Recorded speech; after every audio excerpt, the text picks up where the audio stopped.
मैं शपथ लेती हूँ कि विद्यार्थी मेरा धर्म है, मानवता की सेवा करना मेरा परम लक्ष्य है। राष्ट्र की उन्नति में मैं सदैव तत्पर रहूंगी। अपने कर्तव्य मार्ग पर आगे बढ़ते हुए एक स्वच्छ, सुंदर तथा भ्रष्टाचार मुक्त भारत का निर्माण करूंगी। जय हिंद।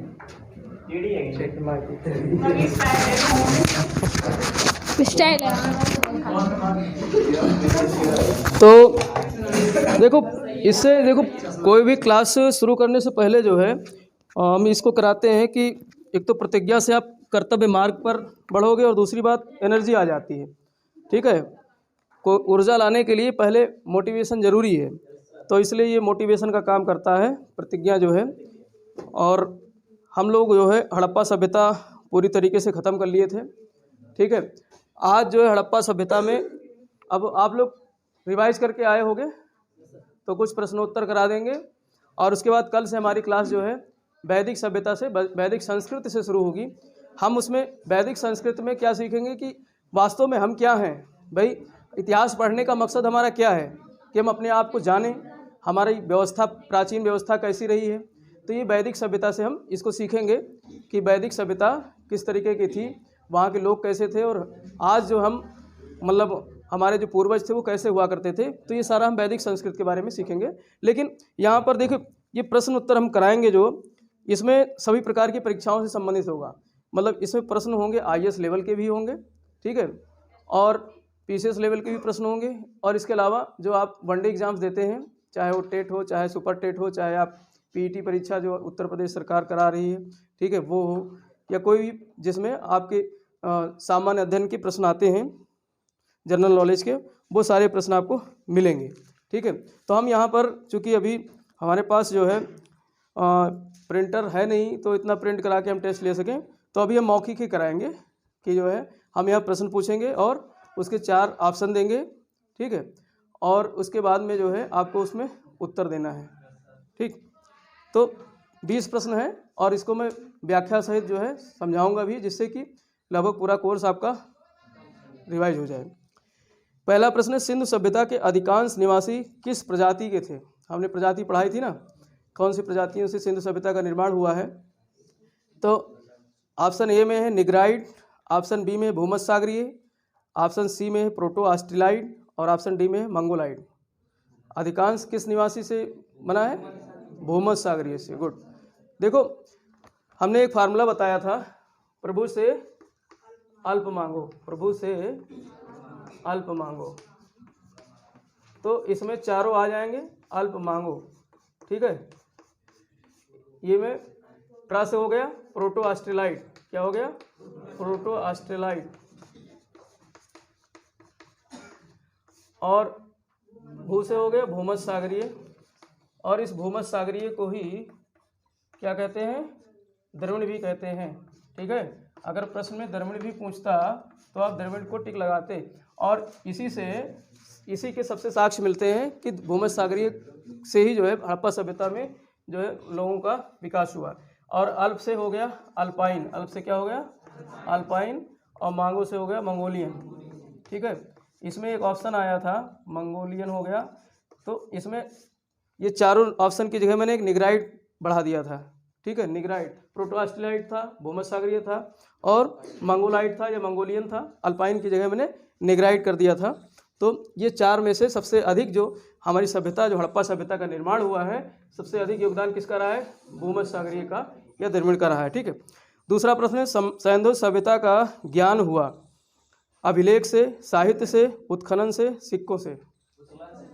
उत्खनन से, क्योंकि इस समय अभिलेख पाए नहीं गए। अभिलेख क्या होते हैं, लिखी हुई हार्ड सतह पर, कठोर सतह पर जो लिखी हुई जो है अक्षर हैं, उसको खुदाई से प्राप्त करते हैं तो उसको अभिलेख कहते हैं।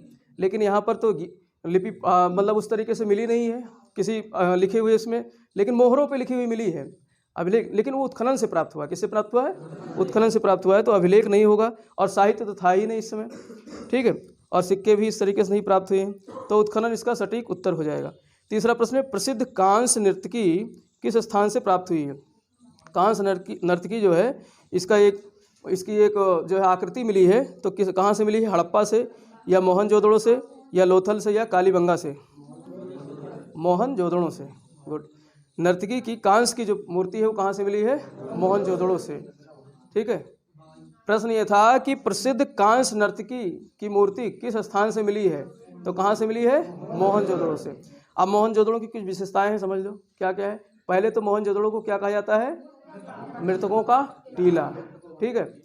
और इसका उत्खनन कार्य किसने करवाया था? 1922 में राखालदास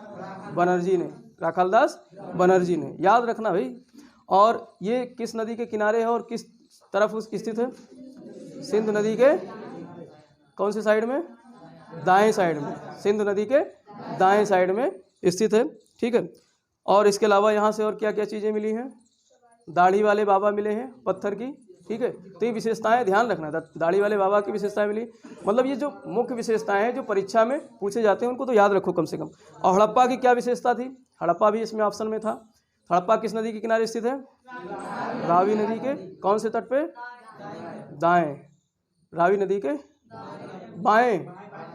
ऊपर से चलोगे, देखो यहाँ से चलोगे, ये रावी नदी है, तो रावी नदी के तट पे इधर स्थित है।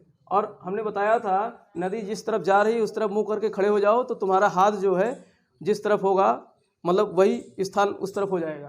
तो हम ये नदी इस तरफ जा रही है, नदी इधर की तरफ जा रही है नीचे की तरफ, तो हम मुंह करके इधर खड़े हो गए, तो हमारा कौन सा हाथ जो है इस तरफ है? बायां हाथ है। तो हड़प्पा कौन से हाथ पे था? बाएं। ये प्रश्न पूछता है। और जो है रावी नदी हो गया। अब मोहनजोदड़ो में क्या है? वो सिंध नदी के दाहिने साइड में है, नदी से इधर जा रही और इधर स्थित है। तो ये ध्यान रखना आप। ठीक है। और लोथल किस लिए महत्वपूर्ण है? लोथल किस राज्य में है? पहले तो ये पता होना चाहिए। गुजरात राज्य में है। और कौन से नदी के तट पे? भोगवा नदी के तट पर है। और यहाँ से सबसे महत्वपूर्ण साक्ष्य क्या मिले हैं? गोदीबाड़ा के साक्ष्य मिले हैं। ठीक है। और इसके अलावा यहाँ से क्या क्या मिले हैं? हाँ, मिस्र की मम्मी का जो है यहाँ पर एक मॉडल मिला है। मिस्र की मम्मी का यहाँ से मॉडल मिला है। कहाँ से? लोथल से। ठीक है। और कालीबंगा राजस्थान में किस नदी के किनारे है? घग्गर नदी के किनारे है कालीबंगा। और इसको क्या कहते हैं? कालीबंगा को काली चूड़ियों का बंगा है, काली बेंगल्स। ठीक है। तो याद रखना। अब ये सूची सुमेलित करना है। अब देखो यहाँ से ये प्रश्न आते हैं पीसीएस वगैरह में। सूची दे देगा, सूची फर्स्ट और सूची सेकंड, और उसमें कहेगा मिलान करना है। तो एक तरफ दिया है हड़प्पा का स्थल दिया हुआ, जैसे इधर दिया हुआ है सूची फर्स्ट में दिया है हड़प्पा का स्थल, सूची फर्स्ट हो गया। ठीक है। ऐसे प्रश्न आते हैं। और इधर हो गया सूची सेकंड। फर्स्ट में दे दिया हड़प्पा स्थल दे दिया, और इधर साइड में दे दिया आपका स्थिति, यानी कहाँ कौन से राज्य में कौन से स्थान पर स्थित है, तो स्थिति दे दिया। अब यहाँ पर हम एक एक जो है बताएंगे, उसमें हड़प्पीय स्थल बताएंगे और आपको मिलान करना है। मांडा किस राज्य में है? जम्मू कश्मीर में। मांडा जम्मू कश्मीर में है। और किस नदी के किनारे स्थित है? चेनाब नदी के किनारे स्थित है। और इसकी और क्या विशेषता है? सबसे उत्तरी जो है स्थल है मांडा। ठीक है। और दूसरा है कालीबंगा किस राज्य में है? राजस्थान में।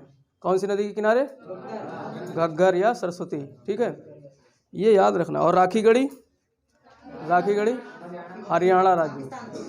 राखीगढ़ी हरियाणा में है। ठीक है। हरियाणा में है राखीगढ़ी। और किस नदी के किनारे है? घग्गर नदी के किनारे। और दायमाबाद किस राज्य में है? महाराष्ट्र। दायमाबाद महाराष्ट्र में है। और कौन सी नदी के किनारे है? गोदावरी या उसकी सहायक मतलब एक गोदावरी की सहायक नदी है प्रवरा। गोदावरी भी आ सकता है ऑप्शन में और प्रवरा भी आ सकता है, तो दोनों याद रखो। प्रवरा नदी पे वैसे स्थित है और प्रवरा किसकी सहायक नदी है? गोदावरी की। तो इसमें इस तरीके से इधर दे देगा चारों ABCD, और इधर बिखरा कर दे देगा। कोई राज्य ऊपर दे देगा राजस्थान, ठीक है, नीचे दे देगा जो है आपका महाराष्ट्र, इस तरीके से। तो आपको इनको जो है सेट करना रहेगा और इसमें कूट दे देता है, नीचे क्या देगा, कूट दे देगा और इसमें मिलान करके आपको टिक भरना रहता है। ठीक है, प्रश्न आप देखोगे तो ऐसे ही आते हैं। 5वां प्रश्न है, सिंधु सभ्यता के बारे में निम्न में से कौन सा कथन असत्य है। प्रश्न को बारीकियों से पढ़ो, सत्य, असत्य, है, नहीं है, ठीक है, ये सब ध्यान रखना है। तो प्रश्न कह रहा है सिंधु सभ्यता के बारे में निम्न में से कौन सा कथन असत्य है, यानी 4 में से 3 कथन क्या होंगे, सही होंगे और एक कथन असत्य होगा, उसी को आपको क्या करना है, छांटना है। तो पहला कथन है, नगरों में नालियों की सुदृढ़ व्यवस्था थी। हड़प्पा सभ्यता की ये तो सबसे बड़ी विशेषता थी, सुदृढ़ नाली व्यवस्था थी। व्यापार और वाणिज्य उन्नत दशा में था। व्यापार और वाणिज्य उन्नत दशा में था कि नहीं था, था। मातृ देवी की उपासना की जाती थी, मातृ देवी की मृण मूर्ति मिली नहीं है, तभी तो मातृ सत्तात्मक समाज था हड़प्पा का भाई। अब यहाँ पे मातृ देवी, वैसे मैंने पढ़ाया भी है, जब पूजा पढ़ाई है तो उसमें मातृ देवी के बारे में पढ़ाया भी है कि मातृ देवी की पूजा की जाती थी। और ये कहाँ से प्राप्त हुई है, उर्वरा देवी हड़प्पा से क्या प्राप्त हुआ, वहाँ से एक मृण मूर्ति प्राप्त हुई, मिट्टी की मूर्ति प्राप्त हुई है महिला की, जिसके गर्भ से एक पौधा निकलता हुआ दिखाया गया है, वही मातृ देवी है, उसी की पूजा की जाती थी। तो ये तीनों सही है, यानी डी वाला अपने आप गलत हो जाएगा। लेकिन है क्या, ये लोहे के बाणाग्र से परिचित थे, लोहे के बारे में वो जानते ही नहीं थे। अब जब हम पढ़ेंगे वैदिक संस्कृत पढ़ेंगे तो वैदिक संस्कृत के भी 2 भाग है, एक पूर्व वैदिक है और दूसरा उत्तर वैदिक है। तो लोहे का ज्ञान उत्तर वैदिक में हुआ था, पूर्व वैदिक में नहीं हुआ था, वो सब हम बाद में पढ़ेंगे। 6वां प्रश्न, एक जुते हुए खेत की खोज की गई थी। जुते हुए खेत की खोज कहाँ से की गई थी, मोहनजोदड़ो में, हड़प्पा में, लोथल में, कालीबंगा में। कहाँ, कालीबंगा में। बस ऐसे उत्तर आने चाहिए, ऑप्शन बताऊं उसके पहले ही उत्तर आ जाने चाहिए। जुते हुए खेत के साक्ष्य कहाँ से मिले हैं, कालीबंगा। अब किस राज्य में है कालीबंगा, राजस्थान में। बार बार रिपीट हो रहा है, अब याद हो जाना चाहिए, ठीक है। और मोहनजोदड़ो कौन से राज्य में है, किस देश में है, पाकिस्तान के किस प्रांत में है, मोहनजोदड़ो पंजाब में है, सिंध प्रांत में है। सिंधु नदी के किनारे मुख्य रूप प्रमुख 2 स्थल स्थित, वैसे तो बहुत हैं, लेकिन मोहनजोदड़ो और चौहदड़ो दोनों पाकिस्तान में हैं, सिंध प्रांत में हैं और दोनों सिंधु नदी के किनारे स्थित हैं। दड़ो दड़ो लगा है, याद रखो, दड़ो दड़ो मतलब सिंधु, ठीक है। और भी बहुत सारे स्थल हैं, लेकिन ये महत्वपूर्ण 2 स्थल हैं, ठीक है। हड़प्पा और लोथल ऑप्शन में है, इसके बारे में हमने चर्चा कर ली। 7वां प्रश्न है, सूची 1 को सूची 2 से सुमेलित करना है। अब यहाँ पर एक तरफ स्थल दिया हुआ, दूसरी तरफ नदी दी हुई है, नदी और स्थल। इधर स्थल दिया हुआ है हड़प्पा का, इधर नदी दी हुई है, आपको मिलान करना है। तो मांडा के सामने दिया हुआ घग्गर, बनवाली के सामने दिया हुआ चिनाब, लोथल के सामने दिया हुआ प्रवरा, दैमाबाद के सामने दिया हुआ है भोगवा। तो अब बताओ मांडा किस नदी के किनारे होगा, चिनाब नदी के किनारे। बनवाली, घग्गर किस राज्य में है बनवाली, हरियाणा। हरियाणा के 2 प्रमुख स्थल हैं, ध्यान रखना, और दोनों किस नदी के किनारे हैं, घग्गर या सरस्वती नदी। राखीगढ़ी और बनवाली। कालीबंगा तो राजस्थान में है, लेकिन कालीबंगा भी घग्गर नदी के किनारे स्थित है। तो ऐसे याद होना चाहिए। ये देखो भारत का इस तरीके से मानचित्र है,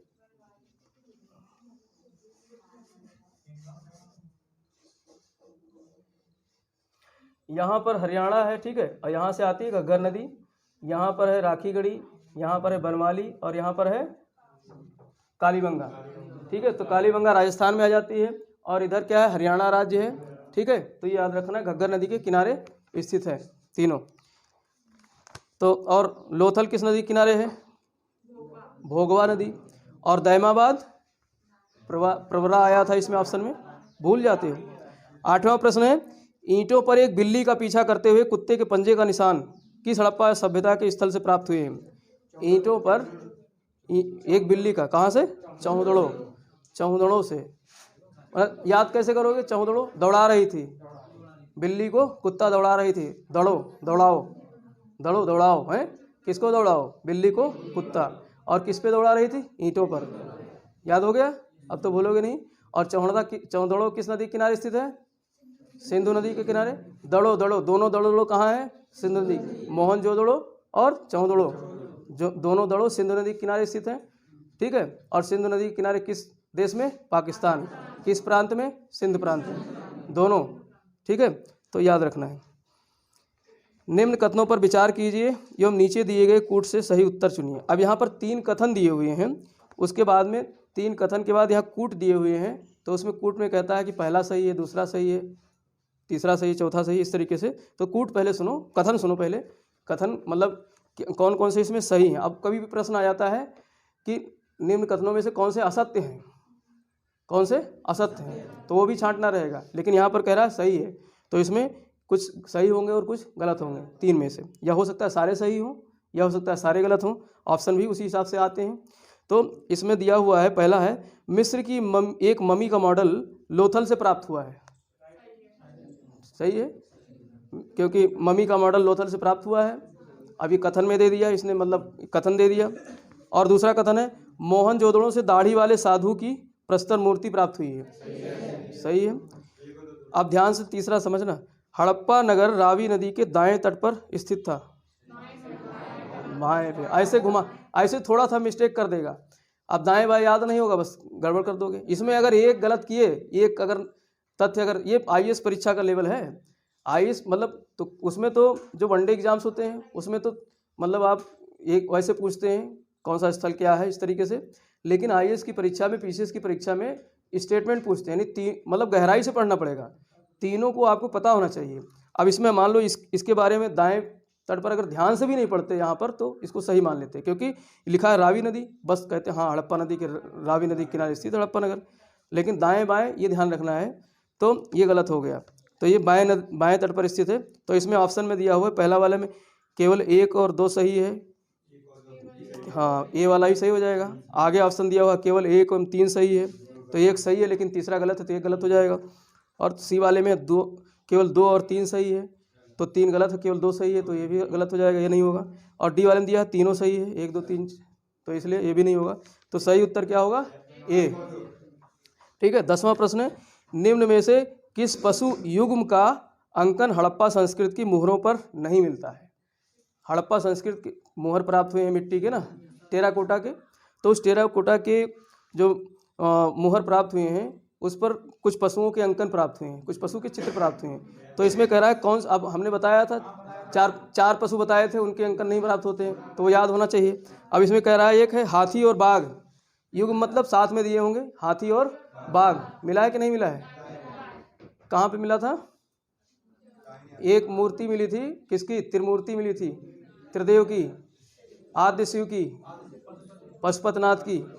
तो उनके दाएं बाएं जानवर 4 स्थित है ना, और एक गैंडा और भैंसा स्थित है, और एक हाथी और बाघ स्थित है। ठीक है। और कुत्ता बिल्ली भी मिला है कहीं से, कहाँ से मिला है, चौदड़ों से मिला है ना, कुत्ते बिल्ली के पंजे मिले हैं। ठीक है, तो कुत्ता बिल्ली के भी साक्ष्य मिलते हैं। और बी कह रहा है गाय और घोड़ा, गाय घोड़ा का साक्ष्य मतलब मोहरों पर नहीं मिले हैं। ये प्रश्न इसीलिए पूछ रहा है मोहरों पर। वैसे तो मतलब जब बैल था तो गाय तो होगी, कल्पना तो की जा सकती है, जब बैल के साक्ष्य मिल रहे हैं, बैल था वहाँ पर, तो गाय होगी, मेल है तो फीमेल होगा ही निश्चित। तो लेकिन अगर गाय घोड़ा और शेर आ जाए तो उसमें आपको शेर को ही लगाना है, क्योंकि घोड़े की भी जो है साक्ष्य मिले, दांत की हड्डी मिली है, कहीं से कुछ हड्डी मिली है। ठीक है, तो शेर का नहीं मिला है, तो इसलिए ये बी वाला हो जाएगा। 10 प्रश्न ये हो गए। और 11वां प्रश्न है आपका, सैंधव सभ्यता का महान स्नानागार यानी विशाल स्नानागार कहाँ से प्राप्त हुआ है, मोहनजोदड़ो से। और क्या क्या मिला है, एक विशाल अन्नागार, और विशाल अन्नागार ही मोहनजोदड़ो का सबसे बड़ा स्थल भवन था, सबसे बड़ा भवन। ये कंफ्यूज मत करना, क्योंकि कुछ जो किताबों में तो यही मिलता है विशाल अन्नागार, लेकिन अन्नागार 12 अन्नागार कहाँ से मिले हैं, हड़प्पा से। और विशाल अन्नागार कहाँ से मिला है, मोहनजोदड़ो से। और यही मोहनजोदड़ो का सबसे बड़ा भवन था, विशाल अन्नागार। लेकिन विशाल स्नानागार जो था वो एक बहुत ही विचित्र जो है स्थल था, तो उसके बारे में कहा गया है कि ये एक अजूबा था उस समय का, हड़प्पा सभ्यता का एक अजूबा था। क्योंकि वो स्नानागार क्यों बनाया गया था, सामूहिक रूप से जब कोई त्यौहार होता रहा हो या कोई भोज होता रहा हो तो सामूहिक रूप से वहाँ लोग स्नान करते रहे होंगे, इसलिए वो साक्ष्य में आया है। ठीक है। 12वां प्रश्न है, सूची वाला ही है, सूची फर्स्ट 1 को सूची 2 से मिलान करना है। एक तरफ स्थल दिया हुआ है, एक तरफ संबंधित व्यक्ति दिए हुए हैं, अर्थात खोज करने वाले या उत्खनन करने वाले व्यक्ति। तो स्थल दिया हुआ है कालीबंगा, कालीबंगा किसने खोजा था, इसमें सामने दिया हुआ मार्टिमर व्हीलर, और हड़प्पा सामने दिया हुआ अमलानंद घोष, और चौधड़ों सामने दिया हुआ जगपत जोशी, और धौलावीरा सामने दिया हुआ मैके।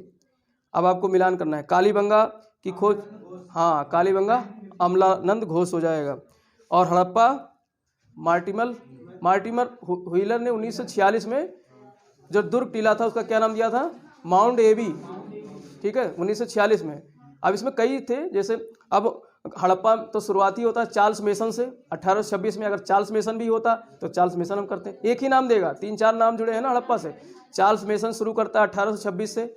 उसके बाद में एक रेलवे लाइन बिछा रहे थे बर्टन बंधु, ठीक है, कहाँ से कहाँ, कराची से लाहौर के बीच।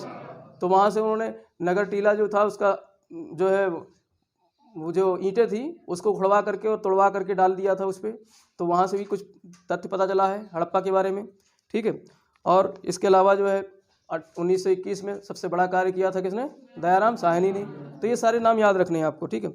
और चौधड़ों किससे संबंधित है, चौधड़ों की खोज किसने की थी या उत्खनन किसने किया था, एन.जी. मजूमदार और मैके महोदय। एन.जी. मजूमदार ने खोज की थी, मैके महोदय ने उत्खनन किया था, ठीक है। और धौलावीरा जगपत जोशी ने खोज की थी, ठीक है, धौलावीरा की जगपत जोशी ने। तो इस तरीके से आपको इसको मिलान करना था। और 13वां प्रश्न है, ये भी कथन वाला है। निम्न कथन पर विचार कीजिए एवं नीचे दिए गए कूट से सही उत्तर चुनिए। कथन दिए हुए, 2 कथन दिए हुए हैं। अब देखो 2 कथन वाले में कैसे आ जाएगा, पहला सही है, केवल पहला सही है, दूसरे में दे देगा केवल दूसरा सही है, तीसरे में दे देगा दोनों सही है, चौथे में दे देगा दोनों गलत हैं। इस टाइप के 2 कथन आते हैं। तो इसके कूट कैसे आते हैं, इसी तरीके से आते हैं, ठीक है। इसका मैं जो है स्कैन करके कॉपी और ग्रुप में डाल दूंगा, तो आप प्रश्न मतलब उसको, हाँ। तो अब इसमें जैसे पहला कथन क्या है, बनवाली से वक्राकार ईंटें प्राप्त हुई हैं। वक्राकार ईंटें कहाँ से मिली हैं, बनवाली से मिली, चौधड़ों से मिली। तो पहला कथन गलत हो गया। दूसरा है, चौधड़ों से हल की आकृति के खिलौने प्राप्त हुए हैं। हल की आकृति के खिलौने कहाँ से मिले हैं, हाँ बनवाली से मिले। देखो इस टाइप के प्रश्न मैंने जानबूझ करके ऐसे बनाए हैं। इस टाइप के प्रश्न जो है वहाँ पर सेट करने वाले ऐसे बनाते हैं, ऊपर का जो है कथन नीचे कर देगा, नीचे का ऊपर कर देगा, दोनों गलत कर देगा। और थोड़ा दिमाग लगाने की ज़रूरत है, ठीक है। ज़्यादातर मोस्टली ऐसे ही प्रश्न आते हैं। तो दोनों क्या हो गए, सही हो गए, गलत हो गए। तो डी वाला हो जाएगा, ना तो एक सही है और ना ही दूसरा सही है। यानी चौधड़ों से वक्राकार ईंटें मिली हैं, ठीक है, और बनवाली से हल्की आकृति के खिलौने मिले हैं, ठीक है। और रिवाइज करना इसके बाद में, ठीक है, अभी इतना याद नहीं हुआ है। 14वां प्रश्न है कथन और कारण वाला। देखो यहाँ पर एक प्रश्न इस तरीके से आता है आईएएस की परीक्षा में, पीसीएस की परीक्षा में, उसमें पूछता है कथन और कारण। इस तरीके से एक कथन दिया रहेगा, कहेगा कथन, ठीक है, कथन दिया रहेगा, कथन को ए से डिनोट करता है असर्शन, और इसके बाद नीचे दे देगा कारण, एक रीजन दे देगा, ठीक है। कथन एक जो है कथन हो जाएगा, कारण एक कथन हो जाएगा, दूसरा कथन हो जाएगा। अब ये इसमें प्रश्न कैसे आते हैं, कहेगा कि कथन और कारण दोनों सही हैं और दोनों एक दूसरे की व्याख्या करते हैं, इस तरीके से आते हैं। और दूसरा ऑप्शन रहेगा कथन और कारण दोनों सही हैं लेकिन व्याख्या नहीं करते हैं। और तीसरा ऑप्शन रहेगा खाली कथन सही है कारण गलत है। और चौथा ऑप्शन रहेगा कारण गलत है कथन सही है। इस तरीके से 4 ऑप्शन ऐसे आते हैं। चाहे आप मतलब राजस्थान की परीक्षाओं में देख लो प्रश्न आते हैं, चाहे उत्तर प्रदेश पीसीएस की, या और भी अब तो मतलब छोटी छोटी परीक्षाओं में भी इस टाइप के प्रश्न आने लगे हैं, इसलिए आपको इससे तैयार रहना पड़ेगा। तो एक पहला कथन क्या है, कथन क्या है, हड़प्पा सभ्यता के लोगों को धातुओं के उपयोग का ज्ञान था। धातुओं के उपयोग का ज्ञान नहीं था, कांसा और तांबा सोना चांदी सब मिला है यहाँ से, ठीक है, आभूषण मिले हैं सोने चांदी के। तो सबसे मतलब सब भूल जाओ, लेकिन कांसा तो पता है, ये तो कांस्य सभ्यता थी, और कांस्य क्या है, धातु है। तो फिर हड़प्पा सभ्यता के लोगों को धातुओं के उपयोग का ज्ञान था, यानी कथन क्या है, सही है। अब कारण अगर इसकी व्याख्या कर रहा होगा तब तो दोनों सही हो, व्याख्या भी कर रहा है, और हो सकता है दोनों अपने अपनी जगह सही हों लेकिन उसकी कोई व्याख्या ना कर रहे हों, तो इसमें दिमाग लगाने की आवश्यकता रहती है, ठीक है। कारण क्या है, मोहनजोदड़ो से कांस्य की नर्तकी की मूर्ति प्राप्त हुई है। मोहनजोदड़ो से कांस्य की नर्तकी की मूर्ति प्राप्त हुई है। सही है कथन, कारण सही है। अब व्याख्या करता है कि नहीं करता है।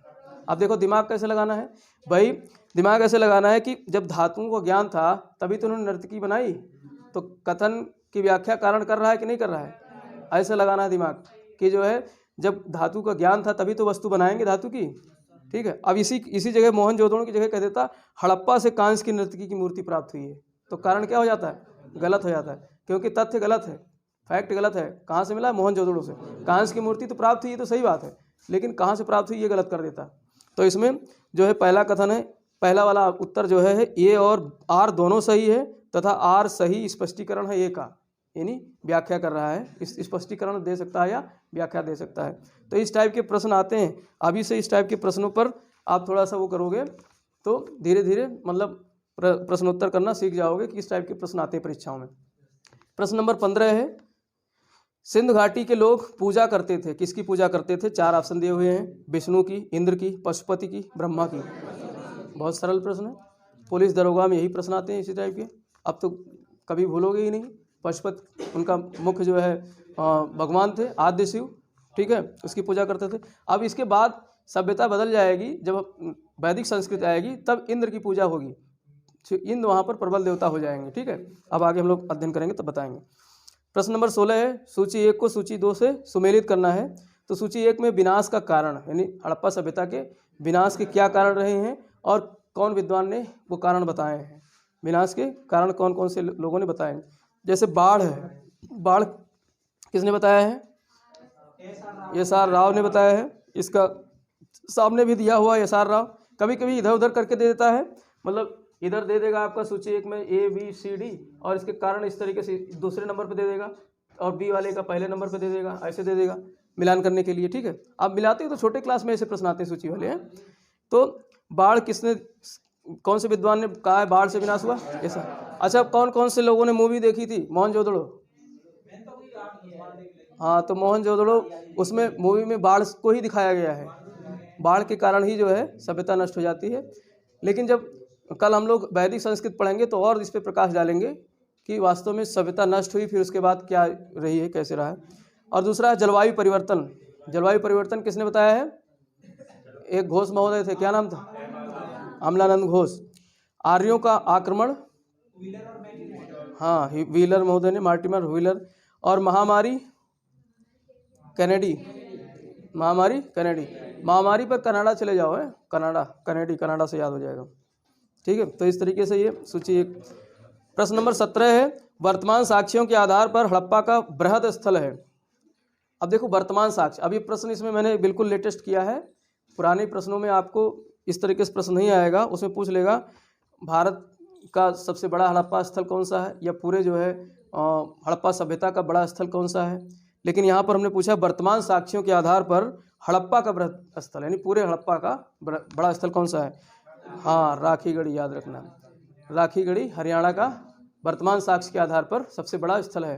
ठीक है, लगभग 300 हेक्टेयर में ये फैला हुआ है, खुदाई से पता चला है। अभी जो है इसकी खुदाई और चल रही है, इस पर और प्रकाश डाला जा रहा है। ठीक है, और वैसे धौलावीरा कौन से नंबर पे है? भारत में दूसरे नंबर पे भारत में है, और पूरे हड़प्पा में 5वें नंबर पे। तो पहला हो गया आपका राखीगढ़ी, और दूसरा हो गया आपका हड़प्पा, तीसरा मोहनजोदड़ो, चौथा गनेड़ी वाला, और 5वां हो गया आपका राखीगढ़ी। ठीक है, धौलावीरा, सॉरी धौलावीरा। राखीगढ़ी तो पहला है, तो धौलावीरा दूसरे नंबर पे है भारत का, और 5वें नंबर पे है पूरे सभ्यता का। प्रश्न नंबर 18 है, मोहनजोदड़ो से प्राप्त सींग वाले त्रिमुखी पुरुष पशुपति के मुहर से किस पशु की आकृति का अंकन नहीं प्राप्त है? नहीं प्राप्त है, यानी तीन पशु होंगे जिनकी आकृति प्राप्त हुई है और चौथे पशु की आकृति नहीं हुई। अब इसमें देखो, इस प्रश्न से ही कई उत्तर, मतलब कई चीज़ तैयार हो रहे हैं। कह रहा है मोहनजोदड़ो, यानी यहाँ पर एक प्रश्न और तैयार हुआ कि मोहनजोदड़ो से क्या प्राप्त हुआ? सींग वाले त्रिमुखी पुरुष, त्रिमुखी जिसके 3 मुख हैं, और उसको क्या कहा गया? पशुपति, उसको कहा गया है पशुपति।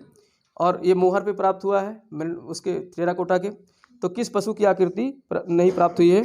तो गैंडा, ऑप्शन ए में गैंडा है, ऑप्शन बी में हाथी है, ऑप्शन सी में भैंसा है, ऑप्शन डी में शेर है। शेर भाई, गैंडा, भैंसा, हाथी, बाघ। अब देखो एक साइड में तो हाथी और बाघ हैं, दोनों जंगली जानवर हैं, हाथी और बाघ एक साइड में है, अब दाएं बाएं मुझे भी याद नहीं है, कौन सा दाएं है कौन सा बाएं है। शायद हाथी बाघ हमको लगता है दाएं साइड में है, हाथी बाघ दाएं साइड में है और गैंडा और भैंसा बाएं साइड में है। ठीक है, अब भैंसा तो वैसे पालतू जानवर रहा होगा और गैंडा इतना खतरनाक नहीं, उसे भी पाला जा सकता है। तो ये दोनों जानवर जो है एक साइड में मिले हैं और हाथी और बाघ एक साइड में मिले हैं, लेकिन शेर नहीं मिला है, तो डी वाला इसमें सही हो जाएगा, यानी डी का अंकन नहीं प्राप्त हुआ है। 19वां प्रश्न, सैंधव सभ्यता के लोगों को किस अनाज का ज्ञान नहीं था? कुछ अनाज थे, 10-12 अनाज जानते थे वो लोग, तो उसमें से कौन से अनाज का ज्ञान नहीं था? गेहूं का, जौ का, मक्का का, तरबूज का? मक्का का। तीनों पता है, तरबूजा खरबूजा खाते थे, गेहूं जौ खाते थे, चावल खाते थे, सरसों खाते थे, चना खाते थे, राई खाते थे। ठीक है, कपास का ज्ञान था ही, कपास को सिंडन कहा गया है, ये सब ध्यान रखना है। 20वां और लास्ट प्रश्न है, लघु हड़प्पा किसे कहा जाता है? याद होगा अपने आप ही, लोथल को। और लघु हड़प्पा के साथ साथ और क्या कहते हैं इसको? लघु मोहनजोदड़ो। ठीक है, तो इस तरीके से ये 20 प्रश्नों की हमारी श्रृंखला थी। ठीक है, इसको देखो, हम हर टॉपिक को ख़त्म करने के बाद इसी तरीके से प्रश्न कराएंगे। प्रश्न बहुत ज़रूरी है कराना, जिससे आपको पूरा, एक तो पहली बात पूरा सिलेबस रिवाइज हो जाता है। इस तरीके से हम प्रश्न बना कर लाते हैं कि लगभग पूरा सिलेबस, पूरा टॉपिक कवर हो जाए, और फिर जब व्याख्या करेंगे तो सारा कवर होने की संभावना बनी रहती है। अब यहाँ से कुछ ही प्रश्न ऐसे आएंगे जो शायद डायरेक्ट हम पढ़ाए हैं उससे ना मिले, लेकिन आप जब इसको पढ़ोगे जो हमने पढ़ाया है तो एक सोच विकसित हो जाएगी। फिर जो दाएं बाएं से प्रश्न आएंगे उन्हें भी आप हल कर सकते हो, क्योंकि मतलब हर पक्ष को हमने यहाँ किया है प्रयास समझाने का। तो अब जो लोग जिनके पास मोबाइल है वो लोग जो है वीडियोज़ को देख करके मतलब दोबारा रिवाइज कर सकते हैं। रिवाइज करना बहुत ज़रूरी है, और कॉपी में लिखते रहो, कॉपी से लिख करके और उससे भी रिवाइज करते रहो बीच में। अब मैं बीच में कभी, कितना टाइम हो गया है? 3:32। तो बीच में कभी जो है मौका मिला करेगा तो हम उसको बताएंगे नोट्स कैसे बनाते हैं, क्लास नोट्स कैसे बनाया जाता है, जिससे कि हमको रिवाइज करने में दिक्कत ना हो। भाई किताब से पढ़ोगे तो इस पूरे चैप्टर को 15-20 पेज में लिखा गया है, और 15-20 पेज को पढ़ोगे, फिर उससे नोट्स बनाओगे, फिर याद करोगे तो गड़बड़ हो जाता है। लेकिन क्लास में जो लेक्चर होता है उसका नोट्स बना लो, तो फिर उससे क्या होता है, रिवाइज करने में दिक्कत नहीं होती है। और देखो, बिना रिवाइज किए कोई भी चीज़ आप पढ़ोगे, एक बार पढ़ लोगे और उसको अगर बंद करके रख दोगे तो फिर वो ज्ञान हफ्ते भर बाद साफ हो जाता है, हफ्ते भर बाद पूरी तरीके से क्लियर हो जाएगा। दूसरे दिन तीसरे दिन थोड़ा थोड़ा जाएगा और हफ्ते भर बाद पूरा ख़त्म हो जाएगा। इसलिए दूसरे तीसरे दिन उसको रिवाइज करना रहता है। कोई भी चीज़ जो पढ़ा हुआ है उसको रिवीजन बहुत ज़रूरी है। हमने तो रिवीजन की एक परिभाषा भी बनाई थी, revision makes division, revision makes division. वैसे तो पास हो जाओगे पढ़ करके, लेकिन अपनी परीक्षाओं में डिवीजन अगर अच्छे बनाने हैं, मतलब हाई, मतलब आपका जो है 80%, 85%, 90% के डिवीजन बनाने हैं, तो फिर रिवीजन बहुत ज़रूरी है। रिवीजन करोगे तो तथ्य याद रहेंगे। ठीक है, और तथ्य याद रहेंगे तो उन तथ्यों को पिरोना सीख जाओगे, लिखना। किसी भी सब्जेक्ट में अगर आपने तथ्य को समझ में आ गई और उनको लिखना सीख लिया तो फिर नैया पार हो जाएगी, और लिखने का तरीका धीरे धीरे विकसित होगा। अपने आप खुद महसूस करोगे कि तथ्यों को ले करके और हम कैसे लिख सकते हैं। भाई छोटी क्लास में आप लोग सही ध्यान नहीं देते हो। छोटी क्लास में फिल इन द ब्लैंक्स आता है, खाली स्थान भरो। क्यों भराया जाता है? खाली स्थान इसलिए भराया जाता है कि कम से कम आप वहाँ तक सोच सको, मतलब कड़ियों के बीच जो जोड़ है, जो योजक है, जो जोड़ना है, कोई शब्द जिससे जोड़ना है उस वाक्य को, तो वहाँ तक आप पहुँच सको। और वो छोटी क्लासेज में रहता है, बड़ी क्लासेज में देते नहीं। इस टाइप के प्रश्न होने चाहिए बड़ी क्लासेज में, कि बच्चे जो है लिंक करना सीख जाएं। दो वाक्य हैं उनके बीच लिंक करना सीख जाएं। हम किताब पढ़ते हैं, ऐसे पढ़ जाते हैं, लेकिन किताबों को पढ़ें तो उसमें शब्दों को लिंक करना सीखें, शब्द को लिंक करना सीखें, वाक्यों को बनाना सीखें, लिंक करना सीखें एक दूसरे से। तब हमारा दिमाग क्या होगा? विश्लेषणात्मक हो जाएगा। दिमाग हमारा विश्लेषणात्मक हो जाएगा। देखो, शिक्षा की 2 पद्धतियाँ हैं, आगमन निगमन, आगमन और निगमन, 2 पद्धतियाँ शिक्षा की। अब जैसे ये मेज़ है, तो मेज़ के माध्यम से हम जंगल तक पहुंच सकते हैं। इसको हम विश्लेषण करने लगे, कि ये मेज़ है, मेज़ को किसने बनाया? किसी बढ़ई ने बनाया, कारपेंटर ने बनाया। अब कारपेंटर कुछ कच्चे माल लेके आया होगा, कच्चे माल उसको जो मुख्य कच्चा माल मिला होगा कहाँ से मिला होगा? जंगल से मिला होगा। अब जंगल में एक पारिस्थितिकी है, जंगल में एक पारिस्थितिकी है जिसमें जीव जंतु और पेड़ पौधे हैं, सब एक दूसरे पर निर्भर हैं। और जंगल को काट करके हमने जो है मेज़ बनवा दिया। मेज़ हमारी डिमांड थी, पब्लिक मतलब ग्राहक की डिमांड थी, तभी तो उसने बनाया। तो इसके नुकसान भी हैं। तो ऐसे विश्लेषण कर सकते हैं, ऐसे हम तथ्यों को खोल करके विश्लेषण करना सीख जाएं किसी भी चीज़। अभी चश्मा है तो चश्मा के बारे में जो है विश्लेषण करो, चश्मा की क्या क्या जो है क्यों आवश्यकता है, सब विश्लेषण करो। ऐसे कुछ चीज़ें जैसे मतलब कोई भी चीज़ सामने आए, और यही सब परीक्षाओं में, कोई भी परीक्षा होती है यही सब चीज़ें आती हैं। अब जो सामान्य साइंस के प्रश्न आते हैं वो इसी तरीके से आते हैं, जो आप आसपास देख रहे हो। अब इसमें कोई ना कोई लेंस लगा होगा तो सीधे प्रश्न पूछ लेगा कि जो निकट दृष्टि या दूर दृष्टि के चश्मे होते हैं उनमें किस लेंस का प्रयोग किया जाता है। प्रश्न साइंस का आ गया, लेकिन आप यूज रोज़ करते हो, लेकिन इसके बारे में ऑब्जर्व नहीं किया, तो फिर आप उत्तर नहीं कर सकते हो। तो इसलिए हमेशा ऑब्जर्व वस्तुओं को परखने का हमेशा जो है अपना कोशिश करो कि कोई भी वस्तु देखो तो उसको परखने की कोशिश, और बहुत मज़ा आएगा। ये काम करोगे जब तो बहुत मज़ा आएगा, और काम जो है फिर आपको गौड़ लगने लगेंगे, ये काम बहुत मज़ेदार होगा। तो इस तरीके से आप तथ्यों को जो है मगना शुरू करो, उसको मांझना शुरू करो, उसके माध्यम से आप एक कहानी बनाना शुरू करो। और जब कहानी तथ्यों को लेकर बनाना सीख जाओगे तो फिर बहुत आनंद आएगा। ठीक है, तो इस तरीके से ये ख़त्म हो गया। लेकिन आज मैं पेपर पढ़ रहा था तो आज क्या 2-3 दिनों से अखबार में एक न्यूज़ छाया हुआ, पाकिस्तान में जो है इस निंदा पर एक व्यक्ति जो श्रीलंकाई मूल का था उसको जिंदा जला दिया गया। पाकिस्तान के लोगों ने इस निंदा यानी ईश्वर की निंदा की थी। देखो भारत में तो जो है हमको कुछ भी कहने का मूल अधिकार मिला हुआ है, अभिव्यक्ति की आज़ादी मिली है, अभिव्यक्ति की आज़ादी मिली है। लेकिन बहुत सारे ऐसे देश हैं जो बहुत कट्टर देश हैं। इसलिए मैं कहता हूँ देखो धर्म वगैरह, जब से धर्म क्या संप्रदाय, धर्म हमारा धर्म क्या है, विद्यार्थी हैं, हमारा तो विद्या अध्ययन करना हमारा धर्म है। हम शिक्षक हैं तो हमारा धर्म क्या है, पढ़ाना है। तो इस धर्म से जब व्यक्ति हट जाता है और धर्म की नई परिभाषा गढ़ने लगते हैं और वो धर्म के ठेकेदार अपने आप को कहते हैं, तो फिर कट्टरता आती है, मानव के अंदर कट्टरता आती है। और अभी कुछ समय पहले भारत में ही जो है कट्टरता की जो है पराकाष्ठा हुई थी। दिल्ली में निहंगों ने जो है एक व्यक्ति की हत्या कर दी थी, मतलब ऐसा विकट रूप से मारा था उसको, उसके टांग तोड़ दिए, टांग काट दिया, हाथ काट दिया, मतलब दर्दनाक मौत दिया था बेरहमी से। वो भी किस लिए, इस निंदा से। मतलब जो उनका ग्रंथ है, पवित्र ग्रंथ है, उस ग्रंथ के बारे में अब हालांकि कुछ रहा नहीं होगा, ये रंजिश के आड़ में सब कर देते हैं। दुश्मनी रही होगी गांव में कुछ, तो उन्होंने इस निंदा का वो लगा दिया कि हमारे धर्म ग्रंथ की जो है इन्होंने निंदा की है, उल्टा सीधा कहा है और बहुत भयंकर मौत मारा, छलनी कर करके मारा है। और जो वहाँ पाकिस्तान में जो घटना हुई है, कुमारा नाम का एक व्यक्ति था जो 2010 में श्रीलंका से पाकिस्तान जाता है, वहाँ व्यवसाय करता है कपड़े का। तो कुछ थोड़ा बहुत कह दिया होगा या हो सकता ना कहा हो, दुश्मनी रही हो। तो वहाँ के जो नागरिक थी, जो बहुसंख्यक जनता थी, बहुसंख्यक मतलब वहाँ मुस्लिम बहुसंख्यक है, बहुसंख्यक जनता ने उस व्यक्ति को चारों तरफ से घेर करके, मतलब उसकी शरीर का एक भी हड्डी सही नहीं बचा था। जब उसका जो है वो किया गया, मतलब मेडिकल रिपोर्ट आई, तो शरीर के सारे हिस्से टूटे हुए थे। ठीक है, और फिर बाद में उसको जला दिया गया जिंदा ही, मार मार करके, इतनी दर्दनाक यातना दी गई। तो मैं यही कहना चाहूँगा कि जो हमारे धर्मगुरु लोग हैं, जिनको हम अपना पूज्य मानते हैं, जो धर्म के रक्षक बने बैठे हैं, वो कतई ये गलत संदेश ना दें अपने देश की जनता को, अपने देश के नागरिकों को, कि वो कट्टर बन जाएं धर्म के आड़ में। और इस तरीके से किसी भी देश में, भारत की बात नहीं कर रहे हैं, किसी भी देश में कट्टरता सही नहीं है।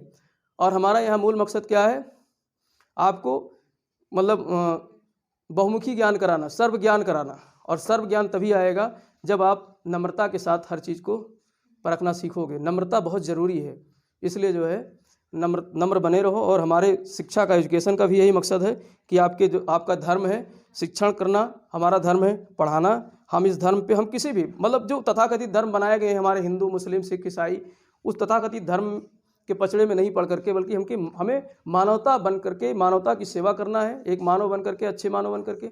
और अच्छा मानव तभी बनेंगे जब हम ज्ञान से परिपूर्ण होंगे। ठीक है, तो कल से हम अपना शुरू करेंगे वैदिक संस्कृत। और वैदिक संस्कृत जो है बहुत मज़ेदार चैप्टर है। हम उसमें सीखेंगे कि वास्तव में हम क्या थे पहले और आज क्या बन गए हैं। ठीक है, ये सारी चीज़ें हम सीखेंगे।